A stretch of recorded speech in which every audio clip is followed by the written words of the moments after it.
എനിക്ക് നല്ല tension. Seminar ഉണ്ടടാ. റോൾ നമ്പർ എത്ര? 15. എന്റെ എത്ര? 1 അപ്പൊ ഞാനല്ലേ ആദ്യം ഒന്ന് തന്നെ ഒന്ന് പോയ ഞാൻ ഒട്ടും പ്രിപ്പയർഡ്. എടാ ടീച്ചറിന്റെ പേപ്പർ ഉണ്ട്. ഈശ്വരാ മാർക്ക് ഉറക്കെ വിളിച്ച് പറയുമെന്തോ. ടീച്ചറിന്റെ പേപ്പർ ഉണ്ട്. ആദ്യം വിളിക്കാൻ പോകുന്ന എന്റെ റോൾ നമ്പർ ആയിരിക്കും, റോൾ നമ്പർ 1.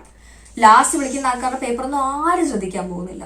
പിന്നെ എക്സാം ഹോളിലോ ഏറ്റവും ഫ്രണ്ടില് എന്റെ പേപ്പർ മേടിക്കുമ്പോ തന്നെ ബാക്കി ഏറ്റവും ലാസ്റ്റ് ഉള്ള ആൾക്കാർക്ക് 10 ക്വസ്റ്റ്യൻ എഴുതാൻ സമയമുണ്ട്. പേര് മാറ്റാൻ പറ്റിയെന്ന് ഞാൻ വല്ല സെയിൻ മാലിക്ക് നിട്ടേനെ, അത് പറ്റത്തില്ലല്ലോ, സെന്റേ നിട്ടേനെ. എടാ എന്ത് വൈവി ക്വസ്റ്റ്യൻ ചോദിച്ചാൽ ഒരു മിനിറ്റ് പറയാം. എനിക്ക് തിയറി ചോദിച്ചിട്ടുണ്ടായിരുന്നു. പിന്നെ നമ്മുടെ കോഡ് സെക്കൻഡ് കോഡ് ഇത് സെക്കൻഡ് കോഡ്. എടാ തിയറിയും സെക്കൻഡ് കോഡ് പെട്ടെന്ന് പഠിക്കും. സമയമില്ല. നിങ്ങൾക്കൊക്കെ ഞാനുണ്ട് പറഞ്ഞു തരാൻ. എനിക്ക് ആരുണ്ടായിരുന്നു? ഒന്നുമില്ല. അവിടെ പോയി ഇങ്ങനെ ഇരുന്നു അറിഞ്ഞൂടാ മാം. ഓക്കെ എടാ എല്ലാരും പഠിക്കും. സമയമില്ല.